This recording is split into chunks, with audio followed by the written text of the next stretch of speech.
Alrededor del 60% del mercado total está en manos de independientes y solamente el 36% estaría en manos de un solo propietario. Grupo, sí. Alguien diría, bueno, no nos preocupemos pues porque la mayoría... No, así no es, amigo. Es que ese 60% está totalmente atomizado, está desorganizado. Los boticarios de cada barrio, de cada cuadra no están organizados, cada uno actúa por su cuenta. En cambio, en el otro lado sí tenemos, bajo una sola dirección, tienes concentración. Entonces, obviamente que con un 36% del mercado total, en términos de establecimientos, ¿no?, del mercado total, puedes manejar el mercado, obviamente que lo puedes manejar. Acá la ciencia económica te dice claramente lo siguiente, ¿no? Ustedes saben, amigos, que a mí, cada vez que opino, yo trato de, la mayor parte de mis intervenciones, trato que estén respaldadas por lo que dice la ciencia económica, porque para eso existe la ciencia, ¿no? La ciencia económica te dice lo siguiente, que cuando hay concentración, en este caso está habiendo concentración de poder, ¿no?, se produce a la corta o a la larga, esa concentración termina produciendo un costo social, es decir, le impone un costo a la sociedad, ¿no? Eso está claramente demostrado en la teoría de los precios, con la ciencia económica. Alguien puede decir, no, que ya he visto un titular, pero es que Mi Farma hace una política comercial A y Incafarma hace una política comercial B, ¿no? Es cierto, sí, hasta antes de que se compraran, digamos, se compraran entre sí, Incafarma era una cadena, ¿no?, que basaba fundamentalmente su estrategia en ponerte precios bajos siempre.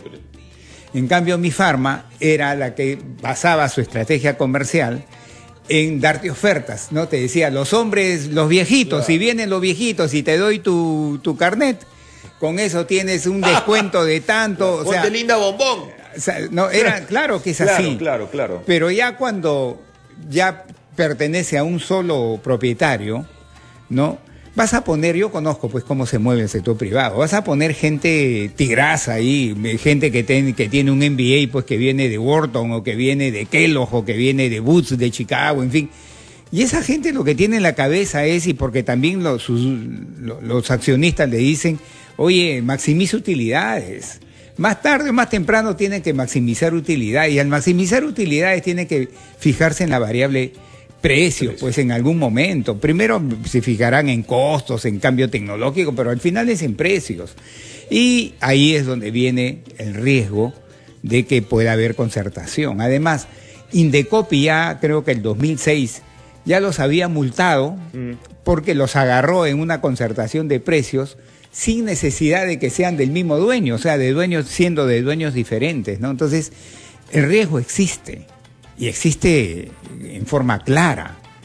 Y lo que más me preocupa, amigos, es que en el Perú no existe ninguna legislación que te quiera poner coto a eso. O sea, no coto, sino te ponga como un semáforo, luz verde, luz ámbar y luz roja, que te regule, ¿no?, las adquisiciones. En otros países, donde hay economía de mercado como en el Perú, en otros países esto hubiera estado sujeto a la aprobación, ¿no?, de un organismo regulador. No se hubiera podido dar así una negociación entre privados y punto.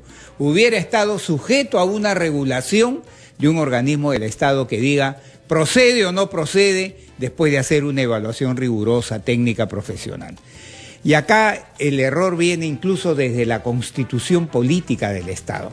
La Constitución Política del Estado, en su capítulo económico, te dice que lo que hay que castigar es cuando uno hace abuso de la posición de dominio.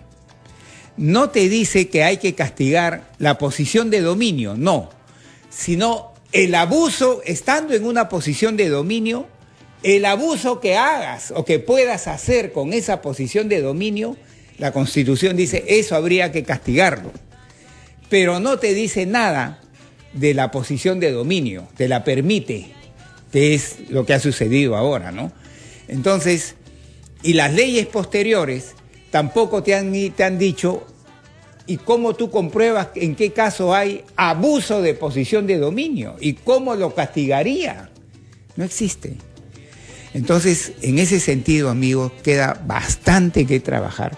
Y acá es un mensaje que yo doy a los líderes empresariales y a una serie de economistas extremadamente liberales, o incluso gente liberal que lee filosofía, pero no economía, y sale a hablar del mercado, a pontificar de la economía de mercado, a satanizar a todo aquel que salga y diga, hoy el mercado falla, hay que ponerle una serie de controles, ¿no?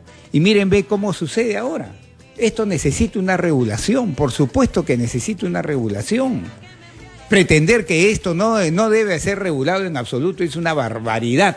Decir eso, señores, es una barbaridad, es no saber economía, no saber teoría de los precios, no saber organización industrial, por favor, es una barbaridad.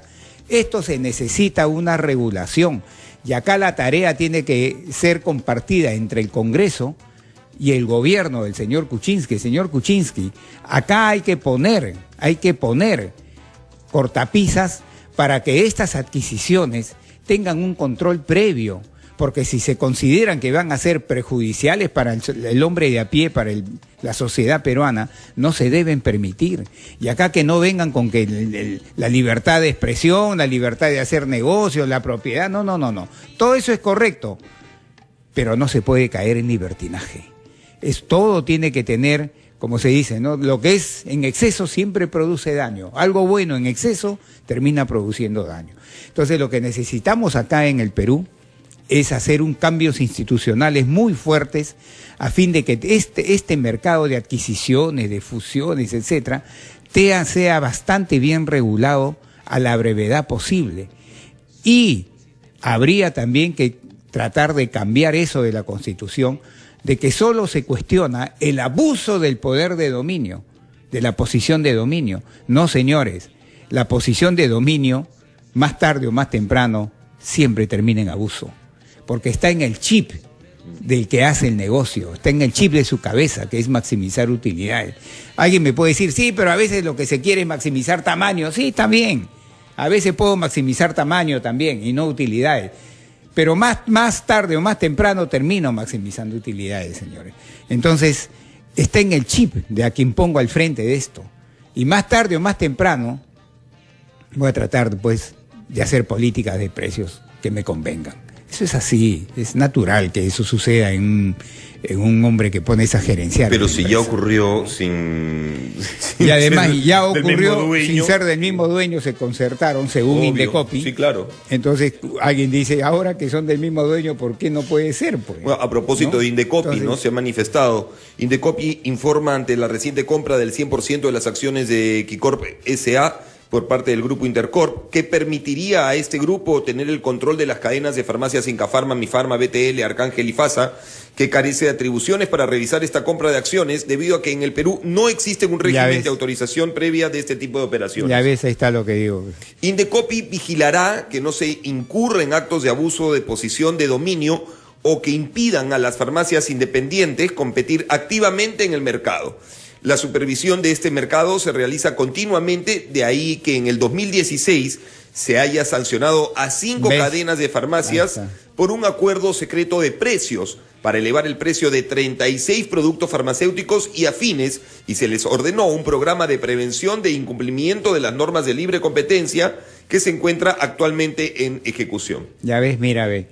Claro, todo lo dicho. Está clarísimo, mira, yo reafirma lo que he estado diciendo acá. Claro, Indecopi puede hacer, pero si no tiene pues un respaldo institucional, legal, va a ser bien difícil que lo pueda hacer en forma eficiente, ¿no? De tal manera pues que esto, amigos, solamente ha servido para descubrir el tremendo vacío, Carlos, que existe en este aspecto tan importante en el funcionamiento, para el buen funcionamiento de una economía de mercado, el tremendo vacío que existe en el Perú, fíjate. ¿No? Entonces acá mucha gente se llena la boca hablando en favor de la economía de mercado, pero tiene que ser una economía de mercado que beneficie a las grandes mayorías. Ese es el tipo de economía de mercado que queremos, no el que beneficia a una completa minoría. Ese no queremos. Lo que queremos es una economía de mercado que beneficie, que lleve bienestar a las grandes mayorías del Perú. Ese es el tipo de economía de mercado. Y la economía de mercado falla, y eso te lo dice cualquier buen libro de teoría de los precios o de teoría de organización industrial. Y si la economía de mercado falla, hay que regularla, no se puede cerrar los ojos a eso, es una barbaridad afirmar eso, caramba. Entonces, señores congresistas y señor presidente de la República, señor Kuczynski, hay que llenar este vacío a la brevedad posible para que la economía de mercado en el Perú funcione mejor y produzca los resultados que todos queremos que produzca. ¿Cuál? Que beneficie a la grande mayoría del país. Perfecto. Muchísimas gracias, don Jorge. Gracias, Carlos. Jorge González Izquierdo con nosotros aquí en el programa explicándonos el riesgo que podría significar estas adquisiciones, ¿no? Que a pesar de ser todas tener el volumen de un 36% del mercado versus el más del 60% de farmacias independientes. Claro, el poder de negociación de las farmacias independientes, las de barrio, que no están asociadas, organizadas, es un chiste versus la herramienta que tienen a la hora de hacer grandes compras, por ejemplo, este nuevo grupo, ¿no? Y creo que, si no he leído mal, ¿tú sabes cuánto se mueve al año? ¿Cuánto se mueve? Más de 5.000 millones de dólares, imagínate. Equivale a casi 3 puntos porcentuales del PBI peruano. Es el mercado de este tipo, ¿no? De farmacias y boticas. O sea que es un mercado bien jugoso, ¿no? Víctor Hugo, vamos a tener que comenzar a llamar al doctor Pérez Alvela para que nos trate con hierbitas, ¿eh? Sí. 8 de la mañana con 2 minutos. Más adelante va a venir Ricardo Honores Gutiérrez, psicoterapeuta, y nos va a hablar sobre el manejo de las emociones con nuestros hijos. Pero en particular vamos a centrar el tema a esta época del año, los exámenes de admisión. ¿Cómo te manejas con un chico que no ingresa a la primera, que se va por tu segunda opción? ¿Cómo ayudarlo a afrontar ese proceso? Porque hay una carga, hay una presión espantosa, ¿no? Con eso vamos a volver, 8 de la mañana con 2 minutos, los titulares de la hora.